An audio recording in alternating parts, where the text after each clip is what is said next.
Bienvenue, merci d'être là, présente et présent pour cette discussion sur un thème qui concerne donc les enjeux géopolitiques du Moyen-Orient. Évidemment, pour le choix de ce thème, nous avons été conditionnés par les événements récents, que ce soit en France ou à l'étranger, et nous avons le très grand plaisir d'accueillir donc évidemment Edgar Morin, qui va s'entretenir avec Slimane Zeguidour. Merci d'être présent avec nous. Et le débat va être animé, et je le remercie vivement, par Joseph Maïla. Et je propose tout de suite, Joseph, de te passer la parole pour enclencher les choses. C'est le mieux, et peut-être avec une présentation brève des intervenants, avec quelques éléments clés que vous voudriez dire. Moi, je viens d'apprendre simplement que Slimane Zeguidour a appris le libanais au Brésil, et je me suis permis de livrer l'anecdote avec son autorisation. Merci, messieurs. Bon débat et très bonne discussion de tout le monde avec les débattants, parce que vous aurez une demi-heure à peu près pour cela. Merci. Merci beaucoup, Laurent. Nous allons donc tout de suite entamer ce débat en présentant les deux intervenants, mais on ne les présente plus. Je pense que tout le monde connaît Edgar Morin. Edgar Morin qui se distingue par son aptitude à jongler avec les différentes disciplines des sciences humaines, et qui a donné dans l'anthropologie, qui était un grand spécialiste de cinéma à un moment donné, qui a écrit ce fameux ouvrage qui nous a forgé tous sur les stars à un moment donné, qu'ils avaient ébloui. Et puis la pensée d'Edgar Morin s'est orientée de plus en plus vers les questions d'épistémologie, de méthode. D'ailleurs, c'est le titre de son grand œuvre, cette méthode où véritablement la complexité du monde se révèle, se dévoile, se développe, et finalement donne véritablement le là, en quelque sorte, de l'esprit de ces temps post-modernes. Slimane Zeguidour, grand reporter, grand journaliste, toujours à TV5, Monde, auteur aussi, spécialiste de l'islam, spécialiste du Moyen-Orient, et précisément notre thème de ce soir va tourner autour du Moyen-Orient et autour de ce qui s'y passe. Je me présenterai brièvement, Joseph Maïla. Je suis à la chaire de médiation de l'ESSEC dans l'Institut Irénée, qui est une partie de l'ESSEC qui s'occupe de la négociation et de la médiation. J'ai été dans une vie précédente recteur de l'Institut catholique de Paris et directeur de la prospective au ministère des Affaires étrangères. Et donc je suis professeur de relations internationales. Alors, mesdames et messieurs, le thème de ce soir, c'est le Moyen-Orient dans toute sa complexité, dirait Edgar Morin. Et nous sommes au mois de mai 2016. C'est l'occasion pour moi de faire un retour 100 ans en arrière. Au mois de mai, précisément 1916, c'était le 16 mai en plus, donc nous y arrivons. Deux diplomates, l'un français et l'autre britannique, mandatés chacun par leurs administrations, leur ministère des Affaires étrangères, le Quai d'Orsay et le Foreign Office, Monsieur Sir Mark Sykes, puisqu'il sera anobli plus tard, et François-Georges Picot, se mettaient à réfléchir sur, au fond, le Proche-Orient après la Première Guerre mondiale. Le Proche-Orient faisait partie de cet ensemble extrêmement vaste qui était l'Empire ottoman, qui était en train de se déliter, qui finalement va s'effondrer. L'armistice sera signé le 30 octobre 1918 à Moudros, et déjà se mettait en place, au fond, le nouveau Moyen-Orient, avec une détermination des puissances victorieuses, la France et l'Angleterre essentiellement, de savoir effectivement ce qu'il fallait faire de ce qu'on appelait les provinces orientales de l'Empire ottoman. Empire immense que l'Empire ottoman, qui avait été démembré, dépecé vivant, hein, puisque toute la partie, toute la mouvance en Afrique du Nord, le Maroc n'a jamais été sous domination ottomane, mais l'Algérie, la Tunisie, la Libye, l'Égypte étaient tombés déjà, si j'ose dire, dans l'escarcelle qui française, qui anglaise, qui italienne pour la Libye. Et restait donc cette question non résolue de savoir ce qu'il adviendrait des territoires une fois débarrassés de la tutelle de l'Empire ottoman, ce qui adviendrait de ces États. Et Français et Anglais se mettent autour d'une table et font ces fameux accords Sykes-Picot par lesquels ils se distribuent en quelque sorte des États qui n'existaient pas, des provinces de l'Empire ottoman qui vont créer et qui seront le Liban, la Jordanie, qui était la Transjordanie d'abord, l'Irak, la Syrie, et la fameuse question de la Palestine, que les Anglais vont se réserver en quelque sorte en disant écoutez, tout cela, c'est très bien, il y a un accord entre nous, mais nous avons signé un accord aussi que Sir Balfour, qui était ministre de l'Amirauté à ce moment-là, avait transmis à Lord Rothschild et qui promettait l'établissement d'un foyer national pour le peuple juif en Palestine. Je cite la lettre de Lord Balfour à Lord Rothschild. 2 négociations donc, une avec le mouvement sioniste qui va donner naissance à ce mandat de la Palestine qui deviendra après un chaos terrible, l'État d'Israël. On attend toujours l'État palestinien. Et bien entendu, la division dans les États du Proche-Orient en États, les États que nous connaissons aujourd'hui avec influence française et influence anglaise à cette époque-là. Tout cela prendra fin en 1945. Mais pour être complet sur ces accords, un 3e accord qui ne disait pas son nom, c'était l'accord que les Anglais avaient signé avec le shérif Hussein de la Mecque et dans lesquels ils promettaient à Faisal, le fils du shérif Hussein de la Mecque, non pas de créer des États, mais de fédérer toute cette région dans un empire, dans un grand royaume arabe, qui n'a bien entendu jamais vu le jour. La France va avoir sa part, l'Angleterre va avoir sa part, le mouvement sioniste va avoir sa part. Les Arabes avec Faisal ont été certainement les grands vaincus de ces manœuvres diplomatiques. 100 ans après, les frontières sont véritablement aujourd'hui, non pas effacées, mais véritablement secouées. La question de la Palestine reste entière. Et l'État islamique, qui a vu le jour il y a 2 ans, a véritablement effacé les frontières entre l'Irak et la Syrie. Le Proche-Orient s'est délité, ces États se sont affaiblis. La disparition des idéologies séculières, la montée des fondamentalismes, la question palestinienne, bien entendu, toujours non résolue. Alors, Edgar Morin, je me tourne vers vous. Est-ce qu'on n'assiste pas à un véritable chaos, à une déconstruction de l'ordre qui avait été établi il y a 100 ans? C'est non seulement la déconstruction, mais c'est en même temps un processus de décomposition plus général, et je dirais presque une sorte de cancer qui répand des métastases dans l'univers, puisque dans le fond, disons, l'internationalisation des événements du Moyen-Orient ont commencé presque dès le début avec l'intervention de l'Iran, du Hezbollah, de l'Arabie Saoudite, de la France, de l'Angleterre, des États-Unis, mais aussi le fait de l'internationalisation du Daesh. Bref. Mais si vous voulez, avant d'arriver à ceci, je voudrais, à propos de l'exposé de notre président, rappeler qu'au moment que l'Empire ottoman avait colonisé les pays arabes du Moyen-Orient et de l'Afrique du Nord, depuis pratiquement le XVe siècle. C'était une région qui, sauf le Maroc, et dans le fond l'Algérie a été colonisée par les Français au XIXe siècle, remplaçant une colonisation. Pardon.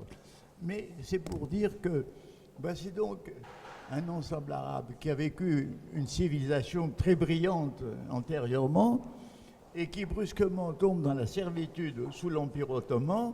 Il espère en sortir à l'occasion de la Première Guerre mondiale parce qu'on lui fait des promesses, et justement, et notamment par une sorte de grand royaume arabe. Et là-dessus, au contraire, il est trompé dans ses promesses. Et ce qu'il faut dire aussi, c'est que ces États, comme sont la Syrie, l'Irak, sont des États, je dirais, au départ artificiels, mais pas totalement artificiels. Oui. Je veux dire que, d'ailleurs, vous savez, prenez aussi le cas de la Yougoslavie. Il est certain que c'est l'union de morceaux qui avait appartenu à l'Empire austro-hongrois, à l'Empire ottoman, et qui se sont trouvés ensemble. Bien, ils avaient une origine ethnique commune ancienne, mais différences de religion, de tradition, et ce qu'on croyait être un pays accompli, brusquement se disloque entièrement dans la guerre de 1990. Je rappelle ceci pour dire que finalement, peut-être que l'Irak et peut-être que la Syrie avaient éventuellement un avenir en unifiant, en intégrant des populations très hétérogènes, parce que dans le fond, historiquement, c'est ce qui est arrivé à la France et à l'Espagne. Seulement la France et l'Espagne ont eu besoin de plusieurs siècles pour que les Basques, les Bretons et autres puissent devenir français, alors qu'on n'a pas laissé, disons, à la Syrie et à l'Irak le temps de se constituer. Et on peut dire aujourd'hui, peut-être que j'anticipe, mais nous en parlerons, que les buts officiels de l'intervention américano-française, qui est de retrouver, reconstituer l'unité de l'Irak et de la Syrie, me semble complètement dérisoire, et qu'il faut chercher comme but de paix autre chose, peut-être une grande confédération, non pas le royaume rêvé à l'époque de la dislocation, mais une confédération de tous ces peuples. Alors, cela étant dit, nous avons une situation très curieuse, parce que ça commence, disons, comme on appelle en printemps arabe, c'est-à-dire, là aussi, c'est très curieux la complexité de l'histoire, c'est-à-dire qu'un certain nombre d'événements qui déclenchent une série d'autres événements qui finalement se retournent contre les intentions premières des acteurs.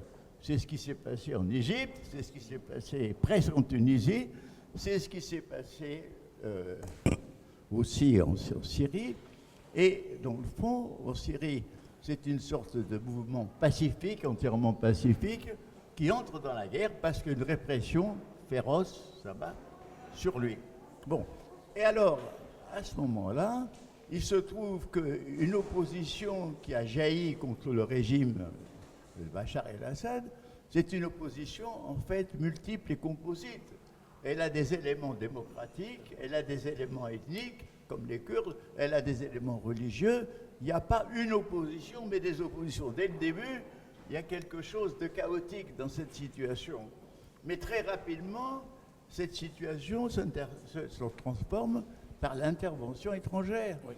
Du côté du pouvoir de Bachar, c'est aussi bien le Hezbollah que l'Iran, c'est-à-dire une intervention chiite, et du reste, au début, alors que l'antagonisme chiite-sunnite semblait endormi dans l'histoire islamique, ces événements l'ont réveillé, puisque désormais, l'Arabie saoudite, le Qatar et autres interviennent pour empêcher l'expansionniste qu'ils supposent être irano-chiite. Donc, vous avez des interventions multiples, antagonistes, déjà de pays arabes et musulmans. Là-dessus, vous avez quand même les Kurdes qui, eux, rêvent d'autonomie depuis longtemps. Comme vous le savez, les Kurdes sont coupés en petits morceaux. Il y a une partie en Iran, une partie en Syrie, une partie en Irak. Et les Kurdes d'Irak, les Kurdes de Syrie se révoltent, cherchent l'unité, bien qu'ils ne soient pas unis en plus.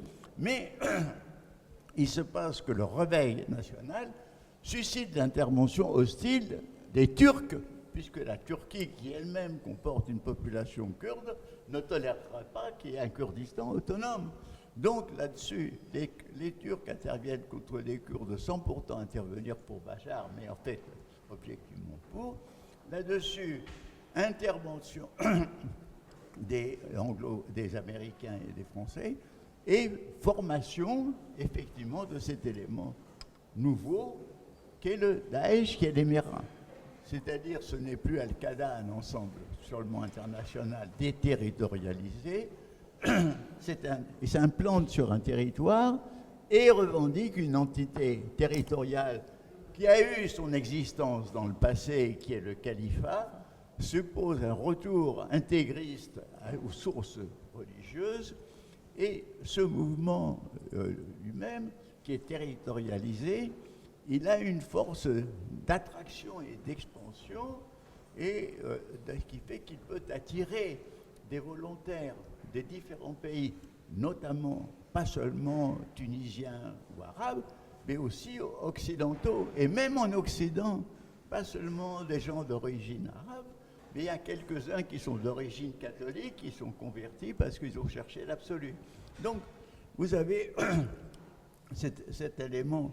Et d'ailleurs, moi je pense que si le Daesh ne s'était pas manifesté au début d'une façon, je dirais, atroce, par des égorgements télévisés et des mesures implacables sur des femmes, peut-être il aurait eu une force d'attraction encore plus grande parce qu'il apporte quelque chose de messianique. Il y a pas mal d'observateurs. Là aussi, il faudrait qu'on en discute. Moi, j'ai été assez frappé par l'article de Scott Atran, je ne sais pas si vous l'avez lu, qui lui, voit dans ce mouvement ayant une force d'expansion quasi messianique, car qu'il apporte d'abord.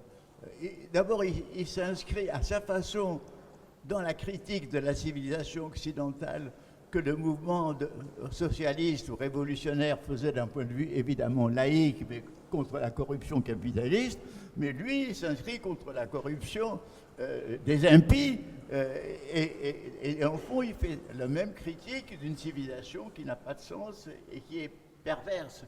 Donc, il reprend une tradition tout en allant dans le sens contraire, mais tout en ayant une sorte de vision, de promesse, d'avenir heureux, qu'il soit pas seulement paradisiaque, mais aussi éventuellement sur Terre. Donc, vous avez ce mouvement qu'il faut analyser, pas seulement vitupérer, et vous avez donc cette situation d'enchevêtrement total. Qu'est-ce que l'on peut dire? C'est que le cessez-le-feu qui est intervenu, que l'on peut espérer plus grand, plus durable, est très fragile. Et moi, il y a une chose qui m'a beaucoup frappé personnellement, c'est que pendant très longtemps, ces conflits ont continué parce qu'un certain nombre de puissances, dont les puissances occidentales, mais aussi l'Arabie saoudite, exigeaient comme préalable à la cessation des combats le départ de Bachar el-Assad. Alors, comme ce départ a été de plus en plus difficile, pour ne pas dire impossible, surtout avec l'intervention plus récente de la Russie, on est arrivé quand même à un cessez-le-feu dans le statu quo et sans aucune perspective. Alors là, voilà, je m'arrête là. C'est votre point de vue avant qu'on arrive à la question quelle perspective? Absolument. Merci beaucoup Edgar Morin, parce que nous sommes partis du chaos, mais vous avez eu le grand mérite de l'élucider en quelque sorte, puisque nous avons distingué des strates. Il y a des communautés, il y a la fragilité des États, et il y a les interventions extérieures, le tout débouchant sur ce phénomène de l'État islamique. Alors, Slimane Zeguidour, pour essayer de voir encore de manière plus approfondie encore sur le Moyen-Orient, comme espèce de mosaïque des peuples composite, encastrés dans des États, Edgar Morin disait, qui étaient, à juste titre, qui étaient quelque peu artificiels au départ, ne serait-ce que dans leurs frontières, et bien entendu une région ouverte à l'intervention. Est-ce que dans tout cela, on peut voir quelques bribes je ne sais pas, quelques éclats de lumière et peut-être un cheminement vers la sortie de crise, mais avant tout, votre point de vue concernant la situation actuelle? Merci, bonsoir. Vous parliez tout à l'heure, Joseph, des accords Sykes-Picot de 1916 qui ont dessiné les frontières actuelles, encore actuelles de ces États du Moyen-Orient. En fait, la seule nouveauté avec les frontières de Sykes-Picot, c'est que pour la première fois, elles sont devenues des frontières internationalement garanties. C'est-à-dire, dans l'esprit du traité de Westphalie, ce sont des frontières intangibles qui ont une assise internationale. C'est la seule nouveauté. Jusque-là, ces frontières changeaient au gré des luttes entre les émirs, les sultans, les chefferies en tout genre et fluctuaient depuis la plus haute antiquité. Ça, c'est du point de vue territorial. Du point de vue humain, toutes ces sociétés qui sont parmi les plus vieilles civilisations du monde et qui sont un peu notre matrice culturelle, n'auront connu que deux types d'organisations sociales. La tribu ou le clan, et l'empire multinational. Il y a eu les empires babyloniens, néo-babyloniens, assyriens, achéménides, grecs, romains, byzantins, ottomans. Et donc l'idée d'un État-nation tel qu'il s'est constitué en Europe dans les guerres et les férocités de l'Europe, ce n'est pas que c'est quelque chose qui est étranger, c'est quelque chose qui ne pouvait que chambarder complètement le système jusqu'ici mis en place. Juste un petit éclairage historique pour montrer la persistance de l'esprit confessionnel au Moyen-Orient, pour montrer qu'il n'est pas le fait d'une espèce de consanguinité obsédée, mais que c'est une très très longue tradition. En fait, si on regarde sur 3000 ans l'histoire du Moyen-Orient, il y a deux types d'organisation impériale. Il y a le type d'organisation assyrienne et babylonienne qui consiste, dans les territoires contrôlés, à déporter des populations en tous sens pour créer une sorte de brassage, une sorte de pré-melting pot avant la lettre. Il y a le système perse qui a renversé le régime babylonien, lequel, de Nabucodonosor par exemple, lequel déportait les élites de tous les peuples à Babylone pour que ces peuples se mélangent et se brassent. Eh bien, ça a créé une telle impopularité que Cyrus le Grand, l'Achéménide, a joué cette carte en ramenant de Babylone toutes ces minorités dans leur pays d'origine afin qu'elles se reconstituent dans leur spécificité confessionnelle et ethnique pour que lui, en tant qu'empereur, il soit l'empereur de toutes ces populations juxtaposées mais qui vivent ensemble. Le cas que nous connaissons le mieux de cette espèce d'organisation, c'est le cas de la Judée, lorsque Cyrus ramène Néhémie et Esdras, deux fonctionnaires perses, qu'il ramène en Judée pour reconstituer la doctrine mosaïque à l'intérieur de la Judée, et c'est sur édit impérial que le temple de Jérusalem a été reconstruit. Et la même chose a été fait avec d'autres populations. Donc ce système impérial et confessionnel qui a perduré jusqu'à l'Empire ottoman, que les empires français et britanniques ont maintenu, a fait que ces peuples, à la fois, n'ont jamais voulu se fondre, se métisser et se fondre complètement par l'union matrimoniale, mais en même temps n'ont jamais cherché à vivre toutes seules. Vous voyez un peu la contradiction. Vivre ensemble, mais sans se mélanger. C'était ça la tradition de l'Orient, en ayant des choses communes, la cuisine, la langue, la musique, l'artisanat, l'architecture, etc. Et c'est cet ordre-là que la fin de l'Empire ottoman a remis en question, et que les États-nations créés sur les ruines de cet Empire ottoman ont échoué à refaire vivre dans le même équilibre ces populations. Pourquoi ? Parce que tant que l'occupant était un étranger, aucune de ces populations ne se sentait défavorisée par l'exercice du pouvoir. Il a suffi que ces peuples, ces pays deviennent indépendants pour que une de ces confessions ou une de ces ethnies, en s'emparant du pouvoir, dérègle la machine en favorisant sa propre confession ou sa propre tribu. C'est à partir de là que le désordre, que la machine s'est complètement grippée et n'a plus fonctionné. J'ajoute que les élites qui ont pris le pouvoir dans ces États ont été des élites qui étaient les clientes prébandées par les empires ottomans et ensuite les mandats français et britanniques. Donc ont développé une mentalité de clients vis-à-vis des anciennes puissances coloniales dont elles n'ont jamais pu vraiment s'affranchir totalement. Je rappelle par exemple que la Ligue arabe a été créée en 1945 à Alexandrie à l'instigation des Britanniques, je dis bien des Britanniques, que jusqu'à maintenant, lorsqu'on voit par exemple comment au moment de la guerre froide, il y avait la moitié des pays arabes qui étaient avec Moscou, les autres avec Washington.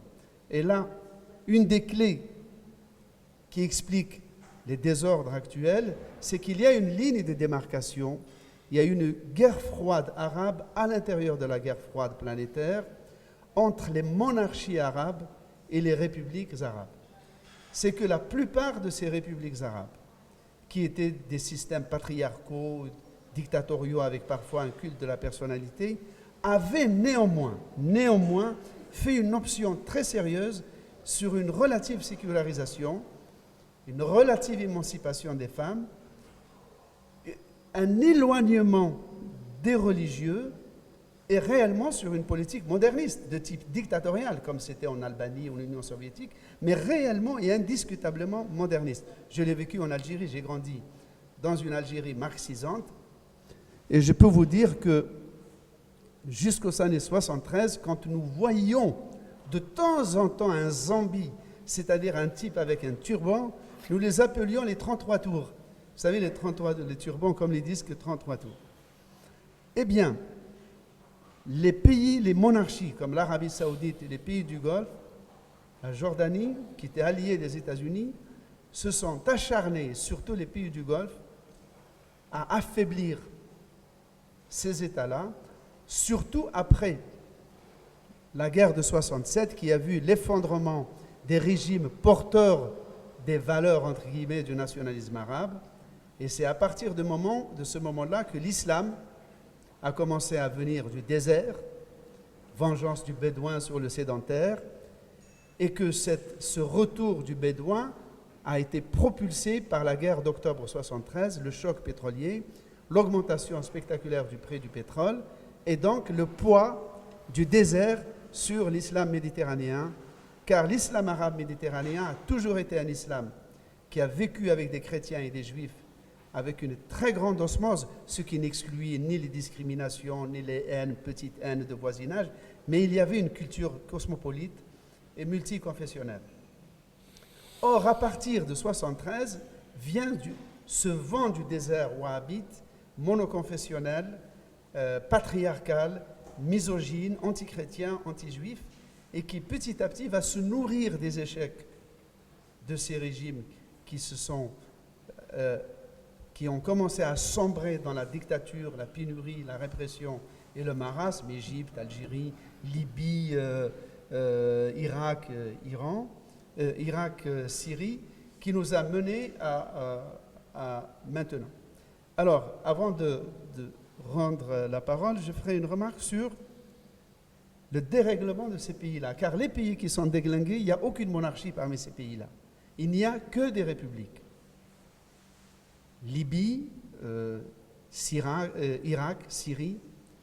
On peut ajouter la Somalie, puisqu'elle fait partie du monde arabe. Le Yémen étaient tous des républiques socialisantes, plus ou moins sécularisées, modernistes. Le sud Yémen était un régime marxisant où les femmes étaient complètement dévoilées, allaient à l'université, même si l'esprit patriarcal se maintenait. Donc on a une sorte de victoire des monarchies traditionnelles, traditionnalistes, hyper religieuses, et on voit le rôle du Qatar, des Émirats et de l'Arabie en Irak, en Syrie où elle participe à la guerre, et au Yémen et même en Libye, puisque l'aviation des Émirats, qui a sponsorisé l'Égypte, bombarde régulièrement le territoire libyen. Alors maintenant, la question des frontières qui se pose. Est-ce que ces désordres vont continuer à se dérouler à l'intérieur de frontières internationalement garanties jusqu'à nouvel ordre?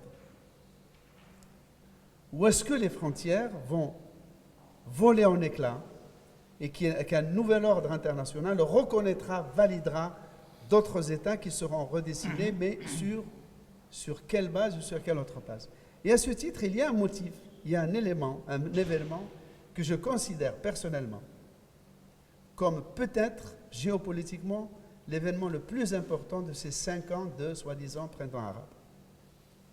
C'est la sécession du Soudan du Sud. Pourquoi? Parce que l'Union africaine a été fondée sur un dogme qui devait être intangible, qui est celui de ne pas toucher aux frontières héritées de la colonisation. Pourquoi ? Parce que, figurez-vous, sur les 260 000 kilomètres de frontières politiques terrestres, je dis bien 260 000 kilomètres de frontières politiques, la moitié ont été dessinés uniquement par les Français et les Britanniques. C'est dire que ces frontières sont artificielles. Or, jusqu'ici, il y avait un tabou. On ne touche pas aux frontières léguées par le colonialisme, sinon on va redessiner la carte du monde et ce sera le chaos permanent. Or, la sécession du Soudan, l'acceptation sans aucun débat par la Ligue arabe, ce qui est une violation de sa charte, ouvre la voie à d'autres sécessions. Car ce qui a été reconnu pour les Soudanais du Sud, pourquoi ne le serait-il pas pour les Noirs de la Libye du Sud, demain pour les Kurdes ailleurs, pour les Coptes, je n'en sais rien, pour toutes les entités ethniques ou religieuses ou linguistiques qui ont un territoire homogène. Et c'est cela la question qui se pose à nous tous. Donc il y a la question des violences. Ces violences ne peuvent durer que grâce aux armements que fournissent ou les Européens ou les Russes et les Chinois. Sans ces armements fournis par l'Europe, la Russie et la Chine, la guerre ne pourrait pas avoir lieu faute de munitions.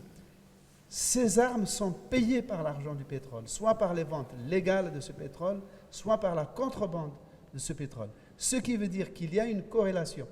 Non seulement il y a une relation historique entre nous et les violences dans ces pays-là, mais il y a une corrélation, il y a une sorte, nous sommes presque des co-belligérants dans ce conflit. Merci beaucoup Sleiman pour ce tour d'horizon où on a véritablement rebrassé, mais pas les populations, mais l'histoire, entre les Achéménides, les Turcs qui partent à la conquête du Moyen-Orient à partir de 1515-1516, les frontières de Sykes-Picot, et aujourd'hui, véritablement, vous achoppez tous les deux sur la même question, à savoir le délitement des frontières, la remise en cause des États, la sécession probable des populations. J'ai envie de faire un petit peu, de me faire l'avocat du diable en disant que 100 ans de Sykes-Picot n'ont pas que de mauvaises choses, mais que l'État s'est finalement enraciné dans ses frontières. Et c'est vrai que le Sud-Soudan a fait sécession, mais avant, le Bangladesh s'était scindé du Pakistan, et que, effectivement, tout cela remet en cause le dogme de l'intangibilité des frontières héritées de la décolonisation, c'est l'article 2 de l'Union africaine, mais est-ce que ce ne sont pas des exceptions par rapport à cette résilience des États? Et est-ce qu'on peut s'accommoder facilement d'une maquette refaite de la carte du Proche-Orient? Est-ce qu'on n'ouvre pas la porte, la boîte de Pandore? Alors, Edgar Morin, je vous donne la parole tout de suite parce que vous disiez effectivement que vous ne voyez pas dans quelle mesure ces États pourraient continuer à vivre dans ces frontières héritées de Sykes-Picot et véritablement secouées actuellement. Comment on peut voir l'avenir à partir de là?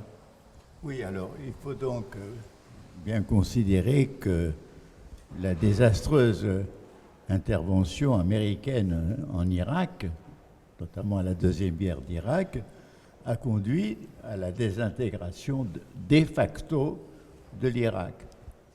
Donc les Kurdes se sont déjà autonomisés et il faut dire que déjà à l'époque de Saddam s'était caractérisée par une très féroce répression des chiites et deuxième répression après la première intervention américaine, et que les chiites, cette fois ayant le pouvoir, se sont livrés à une quasi-liquidation, une féroce répression de la minorité sunnite qui elle-même était unie derrière Saddam Hussein et qui, semble-t-il, fournit aujourd'hui pas mal de cadres politico-militaire au Daesh. Donc, dans ce pays où on peut dire, vous pouvez dire, ben oui, il y a eu la croisade contre les Albigeois qui a dressé la France du Nord contre la France du Sud, et ça s'est plus ou moins résorbé. il a fallu d'abord énormément de temps et sans ces conditions extérieures de chaos. Là, aujourd'hui, les antagonismes s'accroissent et le cas d'Irak. Alors, je ne vois pas du tout comment on peut reconstituer un Irak. On voit pas. Deuxièmement, la Syrie qui comporte aussi sa minorité kurde émancipée, qui comporte différentes populations ethniques, certaines chrétiennes, du reste préfèrent encore le système de Bachar parce qu'ils ont peur des intégristes et des islamistes. Mais enfin, on sent que tout ceci est en pleine opposition, antagonisme, conflit, et donc on ne voit pas aujourd'hui le rétablissement d'une Syrie, encore que c'est moins radicalement détruit que l'Irak, à mon avis. Mais le but, est-ce qu'aujourd'hui, il s'agit de reconstruire ces États-nations qui, vous l'avez dit vous-même, n'ont pas d'enracinement dans l'histoire du Moyen-Orient, ne serait-il pas maintenant d'essayer de créer une formule nouvelle, plutôt de faire un anti-califat, si vous voulez? Parce que dans le fond, le mot de califat correspond à une sensibilité profonde et qui a quelque chose de justifié dans le sens qu'il existe un sentiment de oumma, de communauté arabe et en plus islamique. Cet état de communauté n'a jamais vu le jour dans une nation arabe qui a toujours été un rêve, mais il est certain que pour le Moyen-Orient, c'est lui qui peut favoriser la constitution d'une entité nouvelle. Alors c'est là où ça devient trop difficile. Il ne s'agit pas de reconstruire un empire, il ne s'agit pas de construire une supernation. Est-ce que l'idée d'une confédération proprement arabe n'est pas, sous garantie internationale des grandes puissances et des Nations Unies, ne serait pas la voie? Et du même coup, ça serait la voie pour ce conflit oublié, ignoré, mais qui était au début une des causes de l'accroissement d'un antagonisme et d'un ressentiment très fort du monde arabo-musulman à l'égard du monde occidental, c'est-à-dire l'affaire de Palestine. Que ce soit le dernier pays colonisé de façon classique, comme au XIXe siècle, au XXIe siècle, que continue cette domination dans des conditions extrêmement dures, tout ceci est quelque chose qui, d'abord, si vous voulez, il faut considérer que bien que l'affaire israélo-palestinienne semble une sorte d'isolat au sein du conflit actuel du Moyen-Orient, il est certain que, à mes yeux, que ça a été un des éléments de l'accroissement des antagonismes, je dirais, entre le monde occidentalo-chrétien ou judéo-chrétien et le monde arabo-musulman. Slimane rappelait tout à l'heure qu'il y avait une coexistence dans les pays arabes avec les minorités juives et les minorités chrétiennes, qui, bien qu'ayant un statut inférieur, il y avait une civilisation commune. Or, cet élément-là s'est désintégré.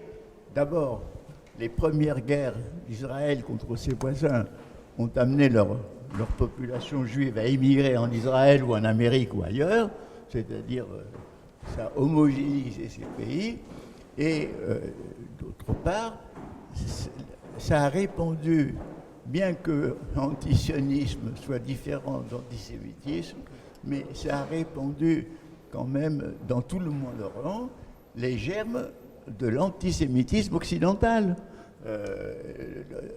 L'antijudaïsme, disons chrétien ou même arabe, était religieux fondamentalement. L'antisémitisme est racial, c'est des gens d'une race perverse ou autre. Or, les protocoles des sages de Sion, tous ces ouvrages issus de l'Occident se répondent. Donc, il y a on peut dire que je ne dirais pas l'existence en soi d'Israël, puisque dès qu'Israël a voulu exister, les pays arabes voisins ont voulu l'éliminer. Mais une fois qu'il s'est développé, qu'il est devenu plus puissant que ses voisins, cette domination, cette existence d'Israël dans ce monde-là devient un malheur pour l'ensemble des populations de ces pays arabes et musulmans, une source de ressentiment et d'humiliation, et sans doute une source de malheur futur pour les Hébreux et pour l'Israël, qui vont se trouver, on ne sait pas dans quelle conjoncture, complètement isolés dans un monde hostile, si par hypothèse ils perdent brusquement, ou pas brusquement, l'appui intégral des Américains, qui est leur soutien fondamental. Donc nous sommes dans une situation où tout concourt à un futur malheur de l'humanité, parce que c'est aussi bien cette question qui a créé une scission dans le monde, et même en France, de l'anti-islamisme et de l'anti-judaïsme, qui s'entretiennent l'un l'autre sans arrêt, et vous avez ça un peu partout, et vous avez en plus cette question des relations dans le monde, à la fois dans les pays d'immigration et dans le monde, qui est entre un potentiel empire du bien et un potentiel empire du mal. Donc, et là-dessus, le Daesh joue une partie dont on ne connaît pas l'issue. On peut penser, on peut espérer qu'il sera réduit territorialement, on peut penser que sa source d'attraction sera diminuée, mais aussi on peut penser que, même réduit territorialement, il continue à être une source d'espoir, de mysticisme, de folie, comme, disons, l'Union soviétique sur un mode laïque ou le maoïsme ont été une source d'espoir et de folie.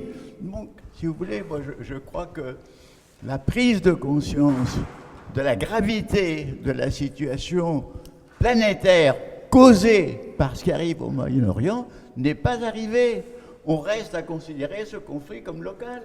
On considère les interventions comme des interventions sur un problème local et non pas comme elles-mêmes faisant partie de ce conflit. Et je crois que tant qu'on n'arrive pas à avoir une vision assez complexe et assez planétaire du problème, on risque de se tromper. Et là-dessus, on voit très bien actuellement que les types de négociations qui sont ouverts à Genève et qui n'ont pas pu se continuer, ont buté sur des impasses. À un moment donné, on a pu penser que la Russie de Poutine, enfin, c'est ce que m'avait dit l'un des intervenants dans ces discussions, avait exigé de Bachar qu'il frappe désormais le Daesh et non plus les opposants. Il semble que dans un premier temps, peut-être que tu es au courant, Slimane, Bachar est agi dans ce sens, mais maintenant, dans un deuxième temps, c'est pas du tout ce qu'il fait à Alep ou ailleurs. Alors, c'est ici que je vous demande, vous, votre sentiment sur pas seulement ce caractère chaotique, mais quelle est l'ampleur, la gravité de cette histoire par rapport, pas seulement à eux, pas seulement par rapport à ces malheureux réfugiés syriens qui continuent d'effluer et que l'on rejette, pas seulement tous ces drames humains contre lesquels nous sommes de bois et de marbre, mais un peu surtout sur ce problème qui, en fond, va nous toucher de plus en plus sans qu'on s'en rende compte. Merci, merci beaucoup Edgar Morin. Après cette description très lucide, très réaliste et très pessimiste d'une certaine manière sur les dangers à venir, et si on renonce à toute nostalgie de cette espèce de cosmopolitisme levantin qui me faisait penser à la Mitteleuropa qui ne reviendra pas, puisque Edgar Morin dit mais au fond la sortie de crise c'est peut-être une confédération, donc une réponse politique à une coexistence qui serait aussi politique. Alors, je te donne exactement 7 minutes pour répondre à Edgar Morin, parce que nous arriverons à ce moment-là à 7h30, et là, nous aurons une demi-heure de discussion avec le public. À toi la parole.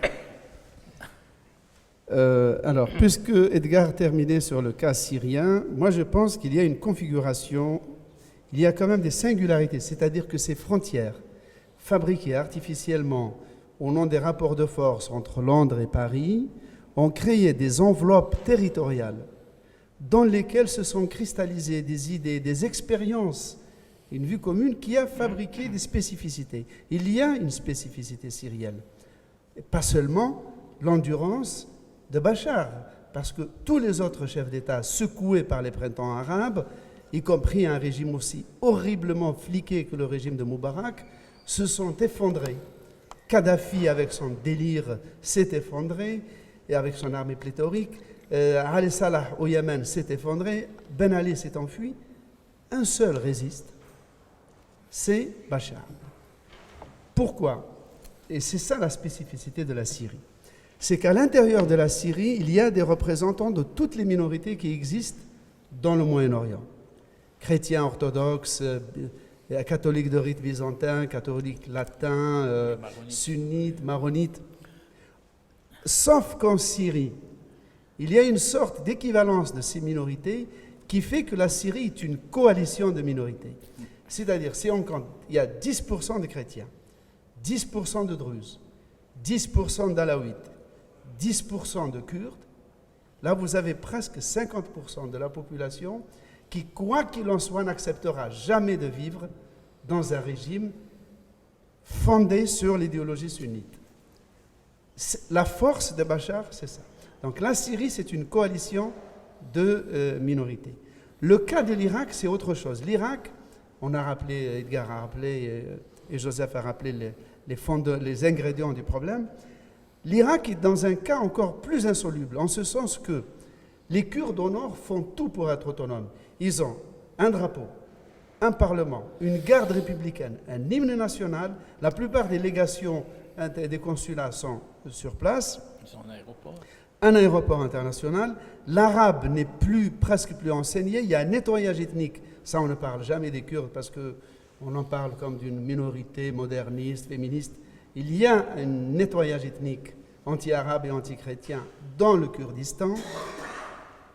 Or, les Kurdes vont s'approcher au maximum de l'indépendance, mais ils ne pourront pas l'être, car il faudrait d'abord que leurs frontières soient reconnues, ce qui n'est pas acquis. Mais pour les Turcs, un État kurde indépendant au nord de l'Irak, c'est un casus belli. Donc ils vont vivre dans cet entre-deux, d'être à deux doigts de l'indépendance sans pouvoir et accéder. Les chiites de l'Irak qui sont au pouvoir et qui se vengent eux aussi sur les sunnites, eux sont totalement dans l'orbite de Téhéran, y compris économiquement. Les compagnies de téléphone, d'électricité irakiennes sont déjà des compagnies iraniennes. L'Égypte.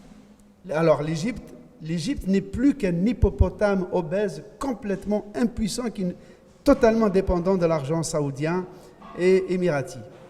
Et c'est là où on arrive à un autre problème dont on n'a pas parlé, qui est une bombe pour la Mésopotamie et l'Égypte, c'est l'eau. Le fleuve, l'Euphrate et le Tigre qui traversent la Syrie et l'Irak et qui les irriguent, en amont, leurs sources sont en Turquie. La Turquie a construit 15 barrages hydroélectriques à l'intérieur de la Turquie pour retenir l'eau. Donc il y a une remontée des sels, j'ai vu moi-même en Irak, au mois de juin, dans les oasis, 10 cm de neige. On avait l'impression que c'était de la neige, c'était du sel. 10 cm de sel. Ça, c'est pour la Mésopotamie. En Égypte, avec la création, en violation des traités sur les fleuves internationaux, du barrage que l'Éthiopie va construire et qui va retenir 65 milliards de mètres cubes, l'Égypte va avoir un déficit de 5 milliards de mètres cubes d'eau chaque année.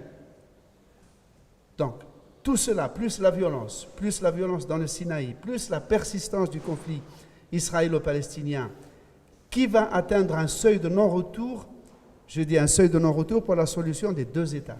Car avec une Cisjordanie de 6 000 km², avec 2,5 millions de Palestiniens et 700 000 colons, c'est-à-dire plus de 20% sont des colons qui habitent dans 150 villes et villages. Certaines de ces villes font 60 000 habitants, avec même des universités, des théâtres, des supermarchés, avec 2 générations de colons qui sont nés dans ces territoires et qui considèrent que c'est leur terre natale, et avec des Palestiniens qui n'ont connu pendant 50 ans que 2 générations de colons, je ne vois pas comment on peut démanteler dans un pays techniquement démocratique qui ne peut faire donc de changement que par rapport à des élections. Or, les colons dans la Knesset et les partisans des colons, de l'extrême droite, des nationalistes laïcs, sont tels que c'est impossible de voter à une échelle humaine comme ça, un retrait de tous ces colons. Donc, l'option de 2 États qui fait consensus sur le plan international et techniquement va être infaisable. Ça veut dire qu'on va avoir soit un apartheid permanent, soit tôt ou tard un État binational. Mais on en est loin. Et la Libye, il n'y a jamais eu d'État, il y en a encore moins, il y a 300 milices, 2 capitales, 2 gouvernements. Donc on est dans une sorte de chaos, mais ce chaos est encore une fois limité par le fait que la communauté internationale continue de reconnaître les États. Bachar continue d'être reconnu comme un sujet de droit international à l'ONU. La Libye continue d'exister comme sujet de droit international.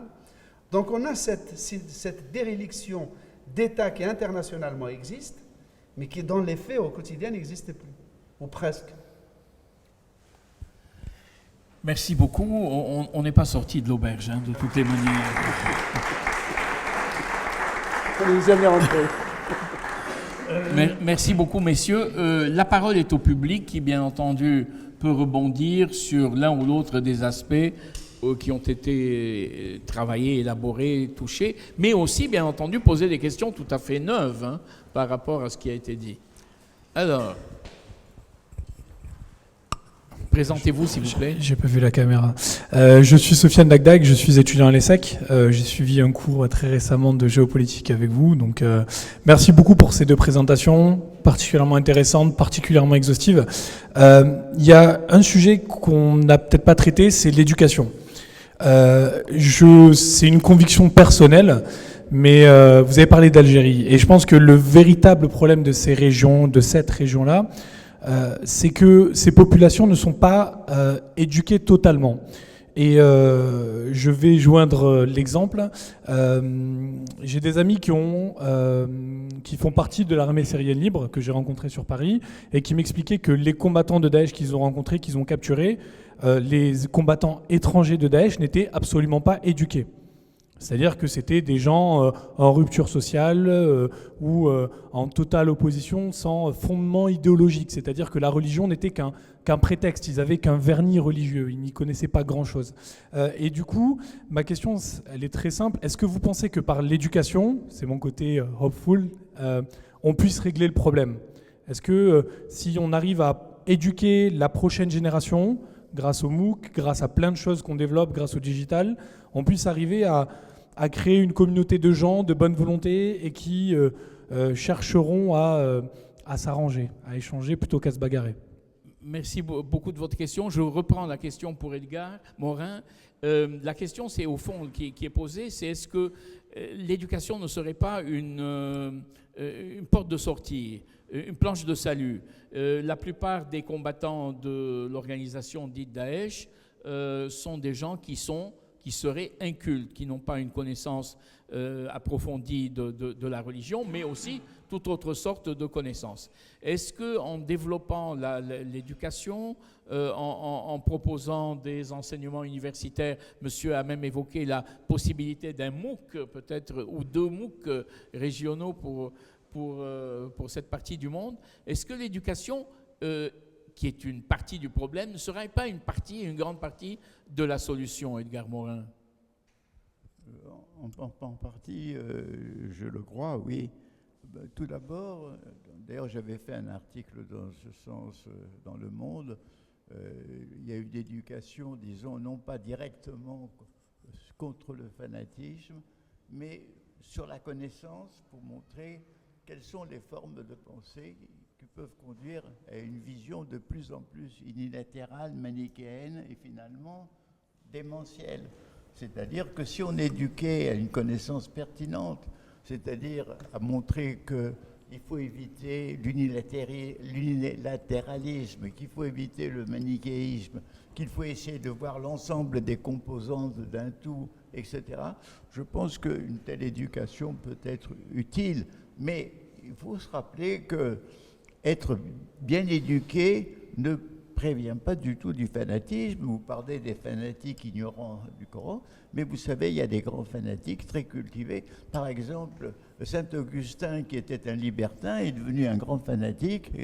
Et d'ailleurs, nous avons connu aussi bien des gens très éduqués dans l'Allemagne hitlérienne, enfin, un peu partout. Je veux dire que vous avez le fanatisme des ignorants, mais vous avez aussi le fanatisme idéologique de ceux qui connaissent. Et ça, Ben Laden n'était pas un ignorant. Bon, alors donc, si vous voulez, bon, l'éducation peut jouer un grand rôle, mais il y a à un moment donné des appels affectifs, des besoins de foi, des besoins de croyance, le besoin de suivre le nihilisme, tout ça favorise d'une certaine façon aujourd'hui ce type de fanatisme, alors que en d'autres temps, il favorisait d'autres types de fanatisme. Cela dit, moi je crois aussi que ce qui manque dans notre système d'éducation, c'est une éducation donc sur la connaissance. Des pièges et des illusions qui viennent de la connaissance.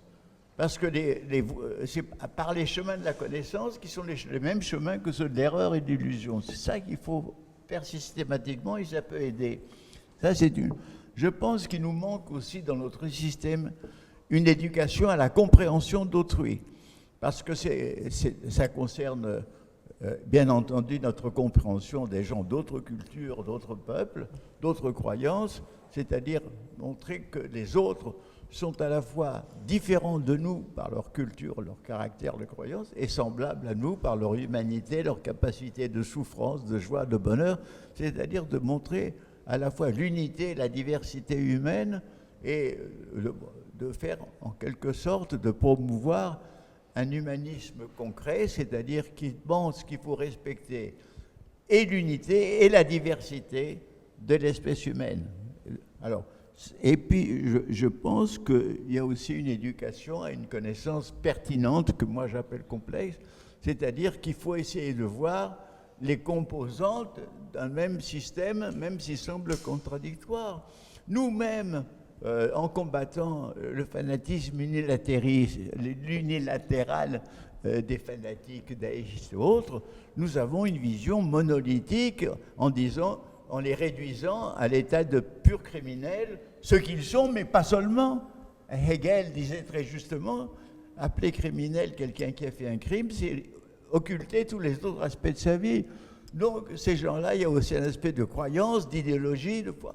Et donc, si vous voulez, je pense qu'il est très, très, très important que la connaissance devienne quelque chose qui nous permette de voir l'ensemble composite, parfois contradictoire de la réalité, et plutôt que ces visions simplistes qui existent aussi chez nous, mais sous une forme moins fanatique qu'ailleurs. Donc c'est vrai, mais malheureusement, notre système d'éducation ignore ces choses-là. Il n'est pas réformé et peut-être pas réformable encore en ce moment-là. Donc, si vous voulez, ça joue... Parce que moi, ce que je crois, quand vous essayez de désintoxiquer quelqu'un qui a été fanatique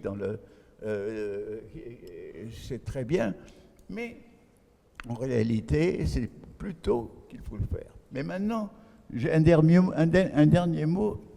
Qu'est-ce qui peut, dans le fond, désintoxiquer? Moi, nous avons l'expérience, j'ai bien connu des anciens des Brigades Rouges et des anciens de la bande à Badr, qui étaient absolument convaincus, fanatiques, d'agir pour le bien collectif, pour le bonheur. Qu'est-ce qui les a ouvert une brèche dans leur carcan idéologique et fanatique? C'est la perte de l'espoir. C'est-à-dire, à partir du moment où en Italie, les brigadistes qui vous pensaient que leur action, allait réveiller le prolétariat et créer un prolétariat révolutionnaire, 2, montrer que l'État est un État fasciste et par là même réveiller encore plus le prolétariat, ils n'ont pas réussi à faire que l'État italien soit fasciste, de même qu'en Allemagne, que l'État allemand soit fasciste, et bien entendu, la classe ouvrière n'a pas bougé. Une fois qu'ils ont bien compris que ça n'a pas bougé et que l'État ne peut plus agir, ils ont commencé, certains d'entre eux, à perdre l'espoir. Alors les uns ont dit, bah oui, on avait des idées justes, mais ce n'était pas le bon moment. Et d'autres ont dit, on a été des cons, et cela avait plutôt raison. Alors, donc, si vous voulez, moi je crois qu'un des aspects de la solution à cette foi qui s'est déchaînée, il faut qu'arrive le moment où ils perdent l'espoir. Bon, ça peut arriver par différents moyens. Par exemple, il y avait tous ceux qui en France croyaient au communisme stalinien. Ils avaient par les informations qu'ils croyaient avoir. Mais une fois qu'il y a eu une brèche dans le système, une fois qu'est arrivé le goulag de Solzhenitsyn, les témoignages des dissidents, etc., et finalement la déstalinisation, et alors l'espoir est tombé et le Parti communiste n'est plus qu'un nain politique. Il faut que leur espoir tombe et que nous ayons des moyens intelligents et pas cruels pour leur faire perdre l'espoir. Slimane, avant de prendre d'autres questions. Moi, j'ai un petit fait à raconter. Parce Je veux dire quelque chose, Slimane. Juste un mot, mais rapidement, pour qu'il puisse y avoir d'autres questions. Non, mais très rapidement, pour qu'il puisse ensuite y avoir d'autres questions. Alors, je suis d'accord avec Edgar pour vous répondre que le fait d'être éduqué n'empêche pas de devenir ensuite un dictateur ou un fanatique. L'Union soviétique avait un excellent système d'éducation. Moi, je parle, mais il y a un problème dans les pays arabes. Moi, je dirais plutôt l'instruction. Je donne suffisamment de conférences dans les pays arabes. Je suis en contact avec des étudiants, etc. Il y a un vrai problème d'instruction, d'abord à cause de la langue. La langue arabe, notamment dans les monarchies, comme elle est considérée comme une langue sacrée, c'est la langue même de Dieu, n'a pas été suffisamment outillée, modernisée pour être totalement performante. Surtout dans les pays traditionnalistes, pas en Syrie ou au Liban. Secondo, l'instruction sert d'abord à raffermir l'authenticité supposée du peuple concerné plutôt que de lui ouvrir les voies du monde extérieur. Donc il y a un très mauvais niveau de culture générale, de culture géographique, historique. Il y a pas, les sciences humaines sont sous-développées. La plupart des étudiants étudient la philosophie, la littérature. Et ceux qui sont éjectés par l'instruction, et c'est un très grand problème, ne font pas de formation. Il y a très peu d'écoles dans les pays arabes pour être plombier, chauffagiste, réparateur d'ascenseurs. Dans les pays du Golfe, il y a 10 millions d'Indiens qui font ces petits boulots. Réparateurs d'autobus, de chauffage. Il n'y a pas de formation dans les pays arabes. Et quand il y en a, c'est une question, et je termine là-dessus. Par exemple, qui émigre de la Syrie? Qui va en Allemagne? C'est ceux qui sont capables de payer les passeurs $10 000.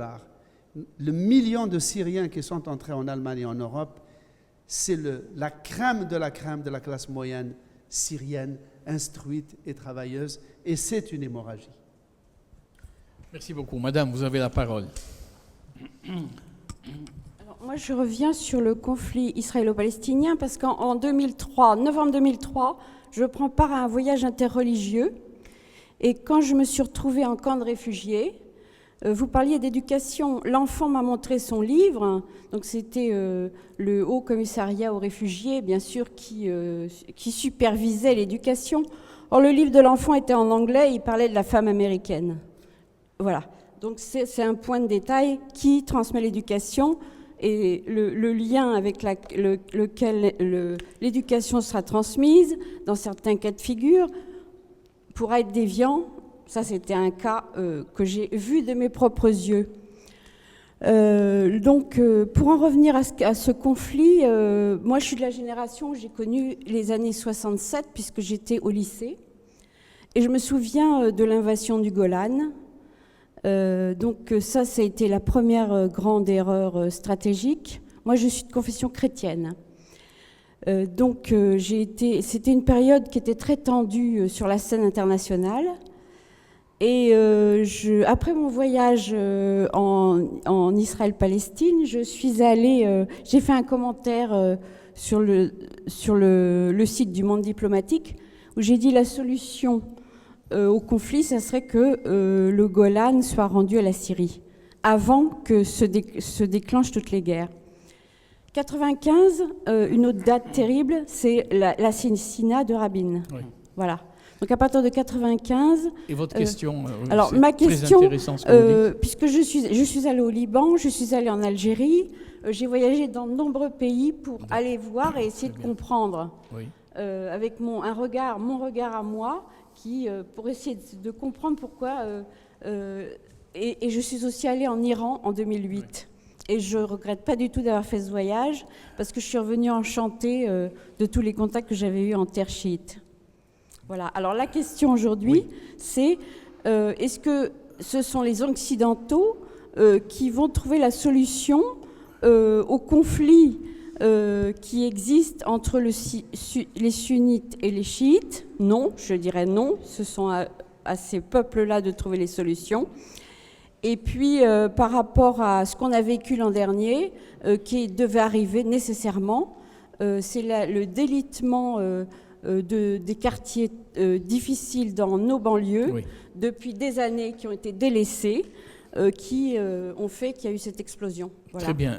Deux questions que pose Madame. La première porte sur le rôle des Occidentaux, éventuellement, dans cette intervention pour débloquer la question palestinienne, et notamment sur le Golan, puisque Madame a été sur le Golan. Et puis la deuxième question porte sur les banlieues radicalisées, ou certaines banlieues dans lesquelles des populations qui seraient radicalisées constitueraient un véritable problème. Mais la question intéressante, c'est que peut faire l'Occident? Je veux dire, je retiens cette question. Avant de la poser à nos deux panélistes, est-ce qu'il y aurait une autre question qu'on pourrait prendre dans la foulée? Oui, Madame, parce que le temps court et... On doit s'arrêter, Laurent, à 20h. Voilà. Donc, présentez-vous, soyez bref dans votre questionnement, s'il vous plaît. Très bien. Bonjour, donc Farah Taha, je suis d'origine libanaise. Et j'ai une question, parce que vous disiez que peut-être une des solutions, ce serait un espèce de panarabisme moderne. Mais sauf que ça a existé, c'est-à-dire que les républiques arabes, il y a eu à un moment le panarabisme qui est monté en puissance et qui a échoué. Alors est-ce qu'ils ont échoué parce qu'ils étaient du mauvais côté de la guerre froide? Quelle est votre explication et comment est-ce que ça pourrait ne pas échouer aujourd'hui? Oui. Alors, Madame revient un peu à... Alors, Edgar Morin n'a pas utilisé le terme panarabisme. Hein. Il parlait d'une confédération. Mais s'il y a Israël dans la confédération, je veux dire, le panarabisme serait un petit peu édulcoré. Donc, on serait plutôt dans une confédération proche-orientale. Les tentatives de créer une unité arabe ont échoué. Comment expliquer cet échec et comment faire que si une unité doit voir le jour, ou un type d'union plutôt doit voir le jour au Proche-Orient, quelles sont les conditions pour qu'elles ne connaissent pas les chances d'un succès ou les chances d'un échec qu'elles ont déjà connu dans les années. Alors vous pensez à la République arabe unie, donc 1958-1961, et peut-être aussi à l'union avec la Libye, hein, puisque c'était l'Égypte, la Syrie et la Libye qui avaient tenté. Il y a une expérience aussi qui est intéressante, simplement j'ouvre la parenthèse et je la ferme tout de suite, dans le monde arabe, qui est réussie, c'est celle du Conseil de coopération du Golfe. Alors si on pense à une confédération, voilà une confédération qui marche bien. Alors c'est vrai que la condition essentielle pour qu'elle marche bien, et elle existe, c'est qu'il y ait beaucoup d'argent. Bon, Edgar Morin, la question sur le rôle de l'Occident, éventuellement. Deuxièmement, sur la problématique je m'excuse, je généralise, des banlieues. Et la troisième, c'est un peu cette idée, au fond, s'il y a une confédération, quelles sont ses chances ou ses conditions de réussite, à votre avis? Et très rapidement, je pense. Excusez-moi de mettre cette exigence. Oui. Bon, écoutez, à mon avis, il y a à changer la politique de l'Occident. L'Occident, dans le fond, a fait une politique pendant un temps de réclamer le départ de Bachar comme préalable. Aujourd'hui, il faudrait travailler dans le sens de la consolidation du cessez-le-feu et d'une tentative de conférence internationale avec le maximum de puissance possible pour avancer dans ce problème très lentement et très difficilement. Mais je crois que la difficulté du problème, ce n'est pas un empêchement, c'est au contraire une stimulation. La deuxième question, c'était les banlieues, et puis éventuellement, comment vous voyez cette confédération au Proche-Orient? Oui. Bon, alors, écoutez, les banlieues, on en a beaucoup parlé. On a beaucoup parlé du fait qu'il y a un problème de ghettoisation, il y a un problème de ségrégation, il y a souvent un problème de familles disloquées, il y a un problème d'absence de travail, il y a un problème de sentiment de ne pas trouver du travail ou du logement parce qu'on est d'origine maghrébine ou musulmane. Bref, il y a un sentiment de rejet, d'humiliation qui a fait qu'un certain nombre, on peut dire, mais puisque je ne peux pas être un bon Français, au moins que je sois un bon musulman. Je veux dire que le rejet fait que le rejeté rejette celui qui le rejette. Ça, c'est une logique implacable. Donc, le vrai problème, c'est de lutter contre cette ghettoisation qui est d'autant plus difficile que les esprits, de plus en plus, se montent contre tout ce qui est islamiste. Un éminent académicien, au cours d'une émission de radio récente, commentant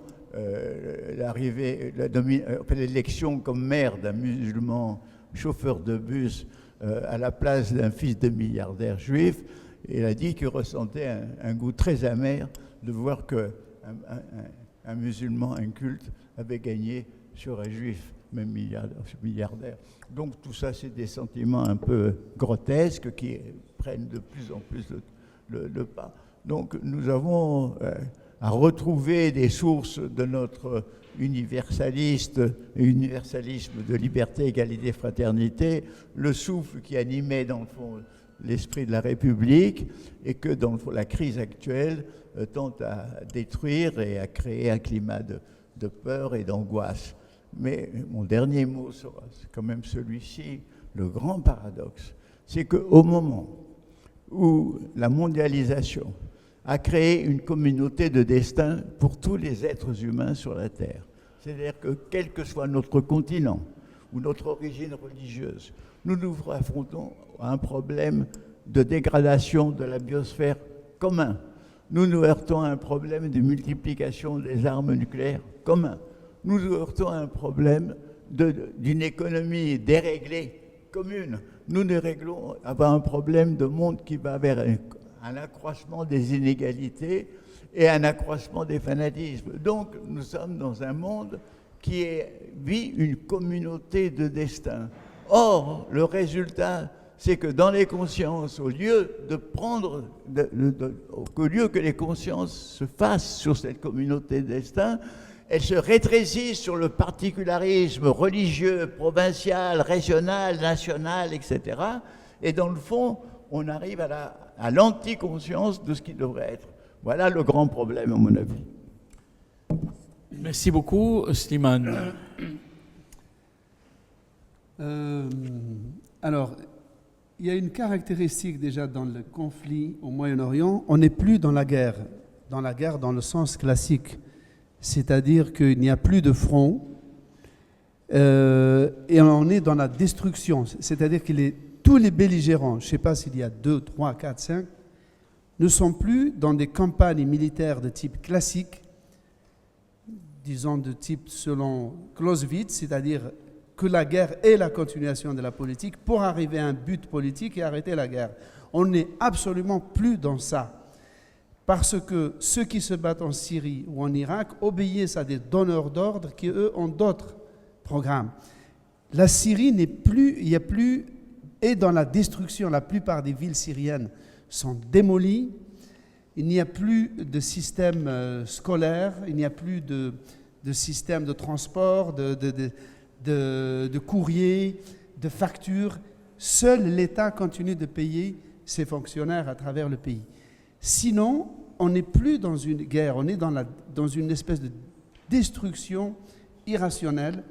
Et c'est pour ça qu'on ne peut pas dire que nous sommes seulement des spectateurs passifs qui sommes en train de discuter chaque matin sur combien de réfugiés, combien de fuyards de ces guerres nous pouvons recevoir. Je pense que nous pouvons intervenir déjà en vendant moins d'armes, en forçant les sponsors de ces belligérants que nous connaissons à mettre fin à la guerre, puisque ce n'est plus une guerre, c'est une pure destruction, pour déjà au moins arriver à une certaine accalmie. Alors, la Confédération, moi je n'y crois pas, ayant vu ce que c'est que la Ligue arabe. La Ligue arabe, ce n'est pas l'unité arabe, c'est la désunion arabe. Et je le sais parce que moi-même, par exemple, quand je voyage avec mon passeport français, avec des collègues de souche, à chaque fois que je voyage avec eux dans un pays arabe, je leur dis, vous allez avoir une leçon de solidarité arabe. Et ça n'a jamais manqué. C'est-à-dire qu'eux, ils passent comme des lettres à la poste. Moi, je suis interrogé par les frères arabes. Donc, il ne peut y avoir d'unité contre des États qui sont déjà individualisés, qui ont réglé leurs problèmes intérieurs. Mais des États qui se réclament tous dans leur constitution des mêmes référents ne peuvent pas s'unir. On l'a vu dans les pays arabes, il y a des problèmes de frontières entre tous les pays arabes, pratiquement sans exception. Sans exception.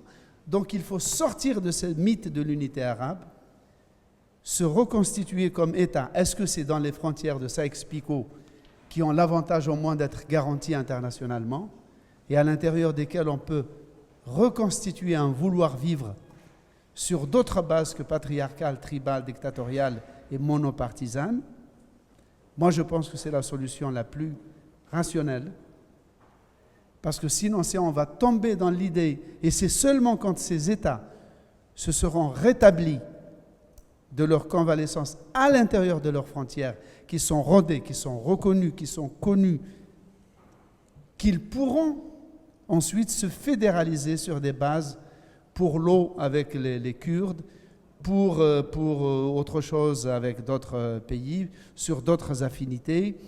Mais avant de se reconstituer, je ne vois pas comment on pourrait les rassembler dans une fédération.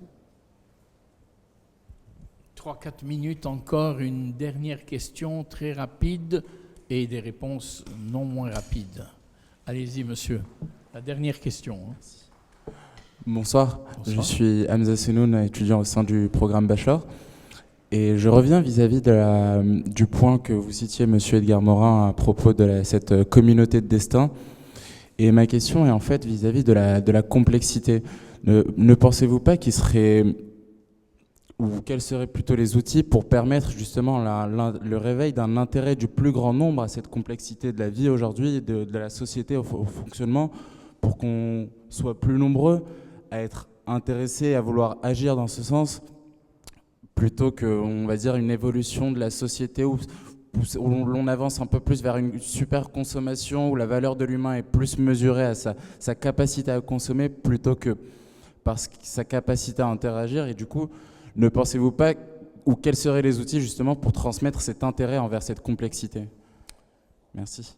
Comment travailler à susciter cet intérêt pour la complexité, alors que nous voyons autour de nous les hommes et les femmes et les hommes se complaire dans l'utilitarisme, le consumérisme? Quels seraient les moyens véritablement de les rendre plus sensibles, plus réceptifs à ce cadre de la complexité de nos existences aujourd'hui? Je me permets de m'immiscer en créant une chaire de la complexité, par exemple. Il y a une chaire de la complexité, dit Laurent.